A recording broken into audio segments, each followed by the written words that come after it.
চিত্র দেখে আল্লাহ তার ফেরেশতাকে বলেন, ও মালাইকাতি ইমাই ওয়া আবিদি, হে আমার ফেরেশতারা তোমরা দেখো আমার বান্দারা আমার বান্দিরা রোজা রেখেছে, রোজা রাখার পর ইফতার করে তারা দ্রুত গতিতে দৌড়িয়ে দৌড়িয়ে ঈদগাহর ময়দানে এসেছে।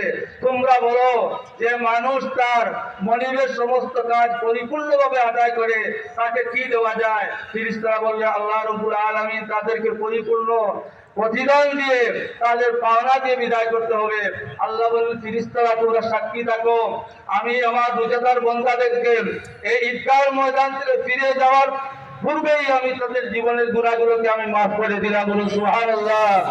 হাদিস শরীফে এসেছে, ইয়ারজুনা মাগফিরাল্লাহুম, সমস্ত রোজাদাররা এই ঈদগাহ ময়দান থেকে প্রত্যাবর্তন করবে বাড়িয়ে গিয়ে, মাগফিরাল্লাহুম, তাদেরকে তারা ক্ষমা পেয়ে যাবে। আমাদের জীবনের গুনাহ ক্ষমার চেয়ে আর বড় আনন্দ আর হতে পারে না।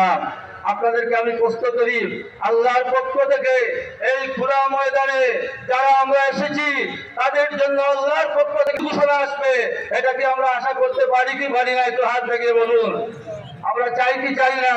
চাচ্ছি যত গুনাহ আছে সমস্ত গুনাহকে আজকে ঈদের ময়দান থেকে ফিরে যাওয়ার আগে আমাদেরকে মাফ করে দাও।